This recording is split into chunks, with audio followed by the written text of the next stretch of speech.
So I want to show you how to deal with a lift pin that is no longer working on a Brunton transit compass. Now, the lift pin, basically this little button that you see on a lot of these pocket transits, is to allow you to lock the needle so that it stays in place. And the reason why we care about this function is because sometimes we're trying to measure the strike on a very peculiar surface, and it's very difficult for us to actually read the azimuth of the north arrow. And so what we'll do oftentimes is we'll lock that needle and then bring it to where we can easily read what the strike is. Once we release that button, the needle should once again move freely. So this is actually a very simple mechanism. So I'm going to show you first on an older Brunton that I have where it currently doesn't work. So I've already taken off the snap ring that holds the glass in place. If you want to see how to do that, you can look at one of my previous videos. The link is in the description. So remove the glass and removing the the needle. And below the needle is this little spacer, right? So it's just a little cylinder type thing that fits over the little pin that holds the needle. Beneath that is the lift pin. So the lift pin is just a piece of metal. You'll see the part that goes over the pin that holds the needle.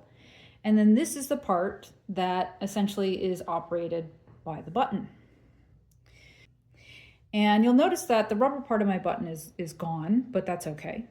I'm going to tip this upside down so you can see what's actually inside of here.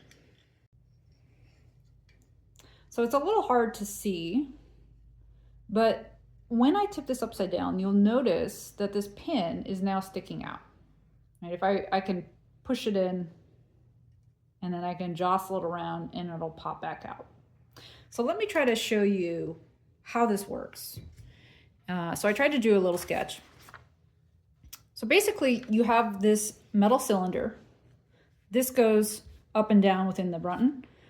Your lift pin should actually be underneath that pin so that so it's actually holding it up, right? So the button is up. When I push the button, it pushes down on the lift pin. And when you push down on the lift pin, oops, let me try that a little bit. It pulls up on the part that is just below the spacer on your needle. Okay, so if I were to show you this in operation, let me show you the broken version first. So this was how it was set in with the spacer and the needle. Put that glass back in. And of course, I'm going to have to hold the glass in place so you can see how this works. Otherwise, you'll just lift the glass. So you see that there's no button to push and my needle flows freely. There's no parts missing from this. The problem is how things are put together. So right now, this lift pin is sitting off to the side of essentially the button cylinder. If it's sitting off to the side, then it doesn't matter if you push this button, nothing's going to happen. So what I need to do is I need to tip my Brunton upside down and then put this lift pin lever back in, and you can see there's, kind of zoom in here. There's a little hole in there. I'm going to place that in that hole with this upside down so that the cylinder in there is in the correct position. And I have another problem. So I've actually made sure that it's underneath, right? So it's definitely underneath, but the problem is there's not enough lift. So one of the things that can happen is even if it's set to the right position, there's not enough leverage on it to actually lift up the lift pin when you push the button. Basically, the button's not high enough. So I need the button to come back up. And the easiest way to fix this problem is to simply just put a slight bend into your lift pin. Again, replace this into the Brunton. Make sure that you have this button up. And now you'll notice that the button, as opposed to previously, is slightly raised. Before it was completely flush with the button. So now when I push this, you do actually see movement. So I'm gonna put this one back together. I'm gonna put the spacer on, and then I'm gonna put the needle on. And then I'm gonna put my glass back on. And before I put the jump or the snap ring back in place, I'm just gonna double check. Sure enough, this is working. So this one's fixed. I'm gonna put the the snap ring back in place. And now, this one is all good to go.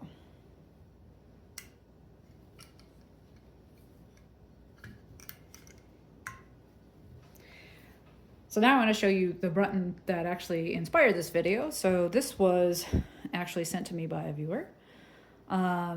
This is a little bit different. You'll notice that it does not have a snap ring. So this has a rubber gasket. I believe these were created to make these waterproof. And so the rubber gasket just kind of fits around the glass. It also makes it a little bit easier to take the glass in and out without necessarily breaking it. So I just wanted to show you, you also notice that the pin and the needle mechanism are different than the one I just showed you. So this is an older version. You'll notice that the ring is in quadrants, right? So it goes from 0 to 90 in each quadrant, whereas this is an azimuth ring that goes from 0 to 360. In addition, my needle is very simple. This is the kind of needle where it can easily get demagnetized or remagnetized to the wrong direction, in which case, if you look at the link to the other video in my description, you'll see how I deal with remagnetizing a needle. You do not need to remagnetize this needle. It comes with 2 bar magnets that help stabilize its magnetism, so you shouldn't have to worry about it unless the bar magnets slip out. So this comes right off. Underneath that, you'll notice there are a couple of screws for where the needle freely spins. And so we actually have to remove this before we can get at the lift pin. All right, so I've removed this little disc and I put it off to the side. So here you'll see that if you tip it upside down, everything falls out. Okay, so this is the lift pin. This is the weight, which goes above the lift pin. And then this bar is actually the button. So this one popped right out. If you look here, you can see that the rubber has deteriorated. There was a little excess rubber around the edge that I kind of pulled off because it was actually causing the cylinder to kind of get stuck on occasion, which means that even if I did fix the lift pin button mechanism, it would still be sticky. And what we definitely don't want to happen is it to be stuck in a position where the needle does not freely move. That's not useful. So I'm going to put this button back in. You can see right now it is not lifted.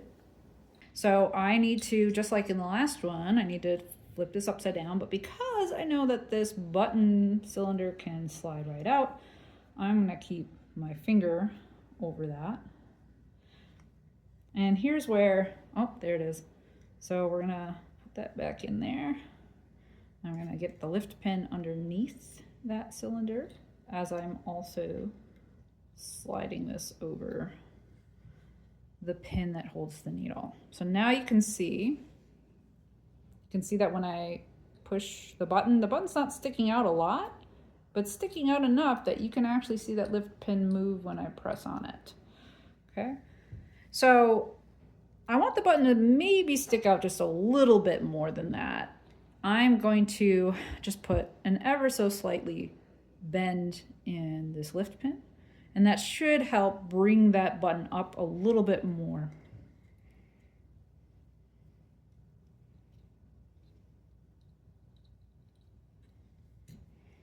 Okay, so I'm kind of tilt it to the side so you can see. So this button is sticking out enough, not a ton, but enough to do the trick. And we're gonna put the spacer back in above the lift pin. And now you can see it really sticks out enough to cause a difference. When we put this back together, we're gonna make sure that it's not sticking up so far that the needle gets stuck. So I'm gonna put this back on and put the screws in place. And now that that's screwed back in tightly, I'm gonna put the needle back on. And then we're gonna put the glass back on. Of course, I'm gonna clean this up a little bit before I put it back together. And then the trick with these rubber gaskets is when you're putting them back, there's kind of a little lip that goes underneath this kind of metal edge here. And so I just very gently take a little jeweler's flathead screwdriver in my finger, and I just gently press that all back into place. And then here we go. Working lift pin.